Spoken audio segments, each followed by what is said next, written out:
I'm the last of a dying breed. So much work to do before my time to leave. Iron post to sharpen iron. My dad still lost, so yeah, peep the iron need. My name is Gerald Rose, President of New Order Human Rights Organization. I'm here with Brother Derek Henderson, the national spokesperson, and Brother Mark Bell, my national advisor. We received a phone call about a month ago where an inmate got his finger smashed by a 500-pound door at the Fulton County Jail. Basically, we were concerned about that. We're still investigating this case. But progress has been made, but we're still far away from justice. We had a chance to meet with Major Winfield, our concerns. We asked him to convince us why did this happen. I can tell you right now that we're not convinced. So I'm going to hand over to my spokesperson, Brother Derek Henderson. We had a private meeting with the Major, and what you think, on your perspective, how you think the meeting went? Well, it was good that we met with the Major, but what was problematic to me is the Major wanted to paint a picture of Mayberry, all is well, and obviously, whenever I in my opinion, their job is to keep people safe and to make sure that they make it to the trial date, and this gentleman finger was partially amputated. He's missing part of his finger, and it started. His day started from him being on lockdown and not getting out of bed as soon as they wanted him to come out of bed. And when he tried to figure out what was going on, he was aggressively talked to, as inmates normally are. What's problematic is the guard has control of the door, and the inmate was within the closing of the door, so he wasn't in a safe place for a door that heavy, and as a result he got seriously injured. And so, although the Major is saying that this is, we don't conduct business this way, the evidence and the type of injury that the inmate suffered, because they actually walked away from the door, and other inmates had to call the guard back as this man is profusely bleeding, holding his finger up and saying, "Oh my God, y'all just took my finger."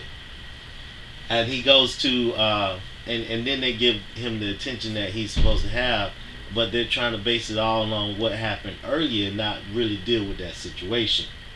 And Mark Bell took a close look at the pictures, which didn't have a lot of detail or high resolution, and they promised us that they would go back and look at the video to see what type of exchange was going on. Was it confrontational, or was it just a normal conversation? It's a place that harbors, the acoustics are very loud in those cell blocks, and there's a lot of yelling going on, and it's hard for people to hear each other, and your voice tone can easily be perceived as you being aggressive when you're trying to get someone's attention. But we saw pictures. They showed us what they call pictures. It didn't look like anything to me. I couldn't make out anything. Yeah, that's true. Based on the pictures that they showed was basically null and void. The pictures basically, or should I say, we should have been looking at the video. That's correct. I think it was basically a failure on the Major part, knowing that we was going to come to meet with him, for him not to be prepared to show us the video. Yes. And furthermore, not only did he not show us the video, but he hadn't even viewed the video himself. He had not viewed the video. Now, the Major constantly, throughout the conversation, said that Fulton County is transparent now. That's right. But you and I know that if they were fully transparent, we would have viewed the video. Absolutely.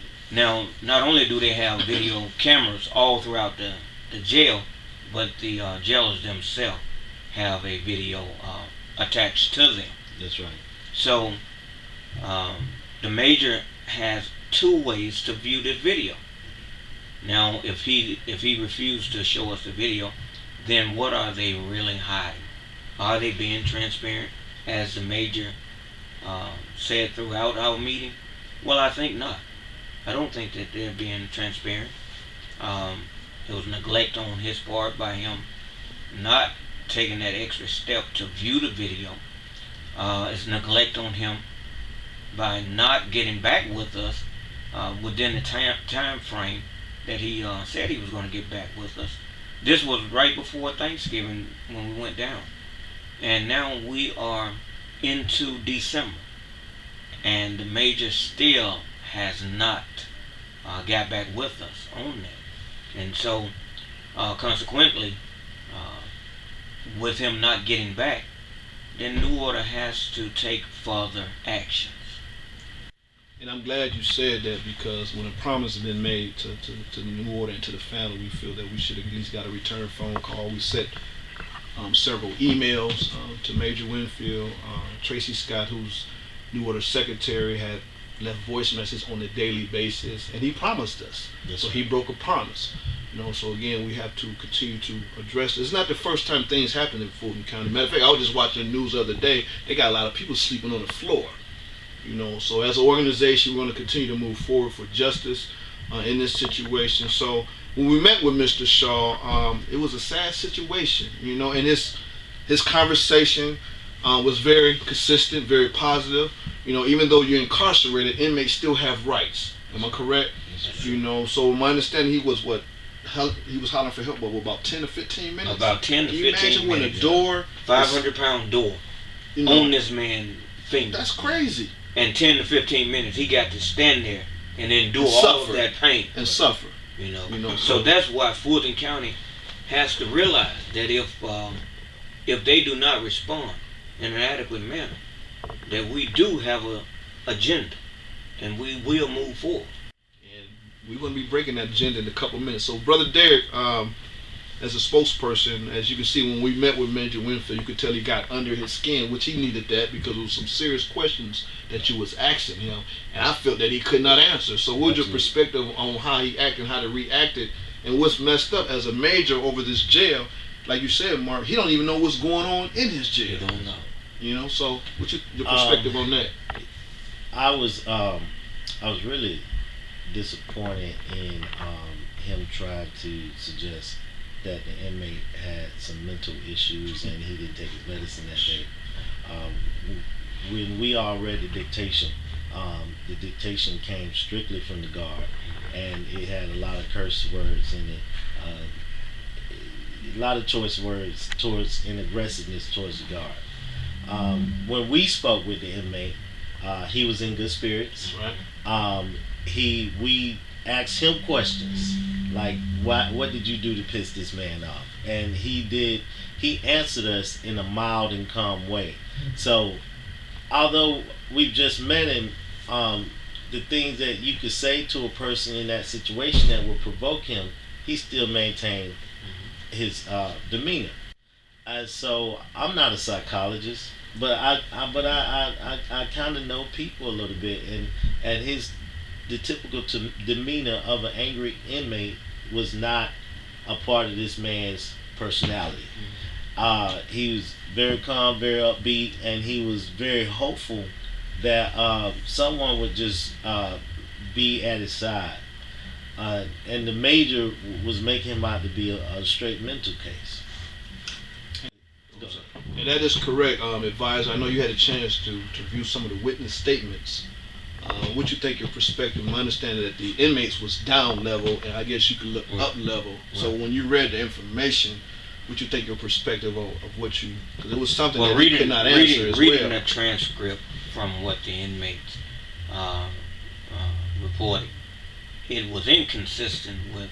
It was consistent, I should say, of what happened, and so the inconsistency comes in right there by what the jailer was saying, and the lack of information, and the lack of information.